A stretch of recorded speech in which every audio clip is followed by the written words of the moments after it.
Assalamualaikum warahmatullahi wabarakatuh. Saudara-saudara sekalian, saya menulis sebuah buku yang judulnya tentang sejarah dan rekonstruksi ijtihad.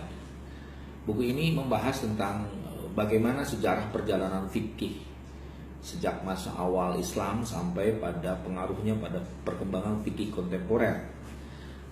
Saya melihat bahwa penting memberikan kearifan kepada masyarakat muslim kita tentang memahami sejarah. Jadi kalau saya melihat bahwa perdebatan yang tidak produktif di kalangan masyarakat muslim terkait masalah fikih bahkan cenderung saling mengkafirkan, saling menyalahkan, bahkan mengklaim dirinya paling benar dalam masalah fikih, itu kalau saya melihat itu disebabkan salah satu faktornya karena kurang utuhnya memahami perjalanan sejarah fikih. Nah, tulisan buku ini mungkin diharapkan menjadi salah satu solusi bagaimana orang bisa memahami sejarah fikih secara benar. Karena kalau kita melihat ya, hukum Islam itu kan sebenarnya ada dua ya, kalau kita boleh bagi ya. Tentu dalam perspektif yang saya tulis dalam buku ini. Hukum Islam itu ada yang namanya syariah, ada yang namanya fikih. Saya melihat antara syariah dengan fikih jelas berbeda ya. Walaupun boleh jadi nanti para tokoh yang lain menyatakan sama ya tentang syariah dan fikih. Apa bedanya? Kalau syariat itu hukum Islam yang sifatnya given, sifatnya udah selesai, atau kalau dalam bahasa Arab itu sifatnya mutlak. Dia sudah selesai, tidak ada ruang untuk dilakukan perubahan-perubahan secara tekstual. Karena apa? Karena sumbernya sudah jelas dari wahyu Allah, yaitu Quran dan hadis Nabi. Jadi syariat itu formulasinya adalah Quran dan hadis Nabi.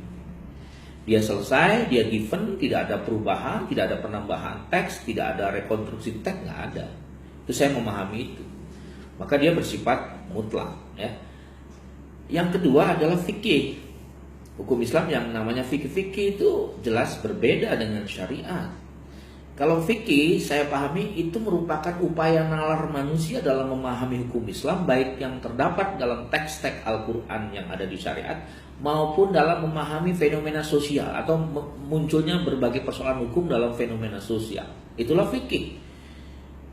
Jadi kata kuncinya apa? Fikih itu nalar, produk nalar manusia, nalar ulama, ya, nalar mujtahid, nalar para ahli ilmuwan Islam, para juris, ya, jurisprudensi Islam, ahli-ahli hukum Islam, melahirkan pemikiran, itu namanya fikih. Dan namanya juga pemikiran manusia, maka fikih itu sifatnya relatif, tidak mutlak kebenaran. Berbeda dengan syariat. Syariat itu mutlak ya, secara teks karena dia wahyu Allah dan hadis-hadis Rasul. Tetapi pemikiran manusia terhadap teks, ya, pemikiran manusia yang dalam bentuk fikih atau ijtihad itu relatif, tidak mutlak kebenarannya. Mungkin benar dan mungkin salah. Kalau pendekatan filsafat ilmunya kan begitu. Jadi tidak mungkin sebuah hasil pemikiran manusia itu mutlak benar. Kalau pemikiran manusia itu mutlak benar, ya apa bedanya dengan hasil produk Tuhan. Jadi saya kira ini yang membedakan antara fikih dan antara syariah dengan fikih.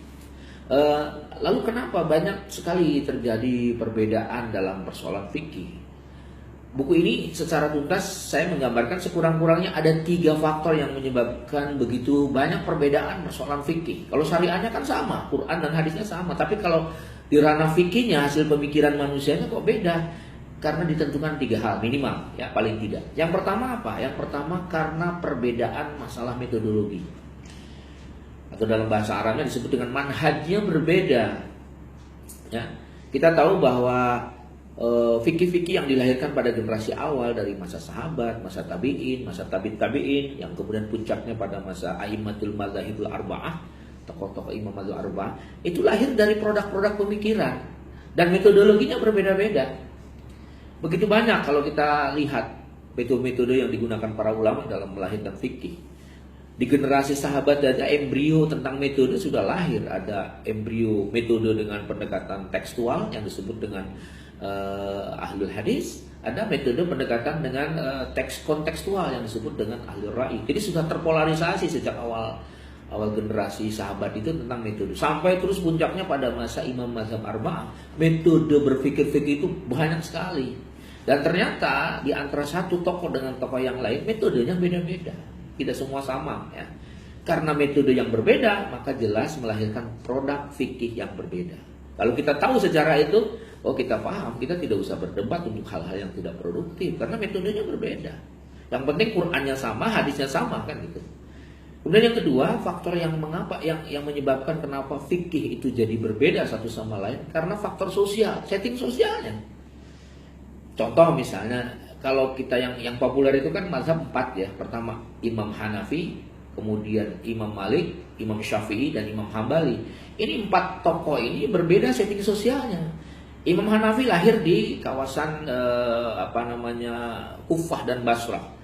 Kita tahu pada tahun 90 Hijrah ketika Imam Hanafi lahir, masyarakat Kufah itu sudah terkenal metropolis di zamannya. Sudah ada akulturasi budaya dan ini dampaknya muncul berbagai persoalan yang tidak tercover dalam Al-Quran dan hadis. Nah, masyarakatnya sudah maju, sudah kritis. Abu Hanifah sebagai seorang tokoh yang sangat rasionalis ketika dituntut untuk menyelesaikan fatwa, beliau banyak menggunakan rasio, menggunakan ro'yunya, pemikirannya. Maka fikihnya disebut fikih ahlur ra'yu. Berbeda misalnya dengan Imam Malik. Imam Malik itu tinggal di kawasan Hijaz. Hijaz itu Mekah dan Madinah, dan kita tahu Hijaz dan Madinah itu sentrumnya hadis Nabi. Masyarakatnya bersahaja, belum terjadi kompleksitas persoalan, gitu kan? Hadis banyak sekali ditemukan sehingga fatwa-fatwa Imam Malik banyak menggunakan hadis. Maka tidak heran kalau salah satu kitabnya Imam Malik yang disebut dengan Al-Muwatta, ya, itu adalah kitab-kitab fikih yang berisi tentang hadis-hadis Nabi. Maka dalam pemikiran fikihnya Imam Malik dikenal sebagai kaum tradisionalis, artinya banyak menggunakan teks-teks hadis. Begitu juga Imam Syafi'i, jelas berbeda. Ada kaul qadim, ada kaul jadid. Kaul qadim fikih-fikihnya ketika dia di Irak, kaul jadid ketika fikihnya di Mesir. Berbeda kan? Berbeda dalam hal tertentu. Karena apa? Setting sosialnya. Imam Hambali juga seperti itu. Itu yang kedua, mengapa fikih itu jadi berbeda. Yang ketiga adalah karena faktor gurunya. Jadi pemikiran seorang tokoh itu sebenarnya sangat dipengaruhi oleh bagaimana pemikiran tokohnya. Contoh lagi misalnya, Abu Hanifah itu kenapa sangat rasionalis? Karena gurunya, salah satu gurunya adalah Ibrahim An-Nakhai, itu seorang rasionalis. Ibrahim An-Nakhai punya murid, punya guru namanya Abdullah bin Mas'ud. Ya, Abdullah bin Mas'ud itu pengagum manhaj Umar yang sangat dalam tradisi fikih sangat rasionalis. Maka pemikiran Abu Hanifah sangat rasionalis karena guru-guru yang menjadi tempat belajarnya adalah juga rasionalis. Begitu juga Imam Malik yang tadi disebut Hijaz. Kenapa sangat hadis oriented? Sangat fikihnya sangat berorientasi pada hadis karena guru-gurunya adalah hadis. Az-Zuhri adalah gurunya Imam Malik, kemudian ke atas ada Maula Ibnu Umar, ada Abdullah bin Umar ya, dan seterusnya, itu semua ahli fikih.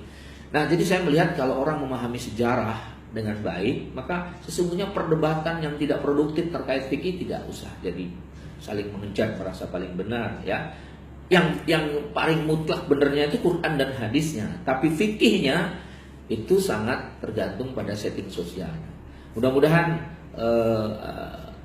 topik kita hari ini memberikan sedikit pencerahan tentang pentingnya bersifat toleransi dan saling memahami dalam perbedaan persoalan fikih. Terima kasih. Assalamualaikum warahmatullahi wabarakatuh.